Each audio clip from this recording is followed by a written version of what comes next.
கிருஷ்ணகிரி மாவட்டம் ஒசூரில் இந்து அமைப்புகளின் சார்பில் வைக்கப்பட்ட 82 விநாயகர் சிலைகள் ஊர்வலமாக கொண்டு செல்லப்பட்டு கரைக்கப்பட உள்ளதால் நகர் முழுவதும் ஐஜி செந்தில்குமார் தலைமையில் 2000 போலீசார் பாதுகாப்பு பணியில் ஈடுபட்டுள்ளனர். விவரங்களை செய்தியாளர் ஆனந்த் வழங்க நாம் கேட்கலாம்.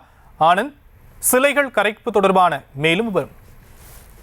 வணக்கம் ஷாம். ஒசூர் மாநகராட்சி பகுதிகளில் அமைக்கப்பட்டிருந்த சிலைகள் ஏற்கனவே அனைத்தும் கரைக்கப்பட்ட நிலையில் இந்து அமைப்புகளான விஹெச்பி, இந்து முன்னணி உள்ளிட்ட அமைப்புகள் சார்பில் வைக்கப்பட்டிருந்த 82 சிலைகள் இன்று பிரம்மாண்ட ஊர்வலத்திற்கு பிறகு நீர்நிலையில் கரைக்கப்பட இருப்பதால் ஒசூர் மாநகர் முழுவதும் போலீசாரின் கட்டுப்பாட்டிற்குள் வந்திருக்கிறது. கோயம்புத்தூர் சரக ஐஜி செந்தில்குமார் தலைமையில் 8 மாவட்டங்களை சேர்ந்த 2000 போலீசார் மாநகர் முழுவதும் பாதுகாப்பு பணியில் ஈடுபடுத்தப்பட்டிருக்கிறார்கள். குறிப்பாக இந்த இந்து அமைப்புகளின் விநாயகர் சிலைகள் எம்ஜி ரோடு, நேதாஜி சாலை உள்ளிட்ட தேவாலயம் மற்றும் பள்ளிவாசல்கள் இருக்கக்கூடிய பகுதிகளில் இந்த ஊர்வலங்கள் நடைபெற இருப்பதால் பள்ளிவாசல்கள் மற்றும் தேவாலய பகுதிகளில் போலீசார் அதிக அளவில் பாதுகாப்பு பணியில் ஈடுபடுத்தப்பட்டிருக்கிறார்கள். மேலும் ஒசூர் மாநகரின் போக்குவரத்து நெரிசல் ஏற்படாத வகையில் பல்வேறு இடங்களில் போக்குவரத்து மாற்றப்பட்டு ஒசூர் மாநகர் முழுவதும் மின்சாரம் துண்டிக்கப்பட்டிருக்கிறது.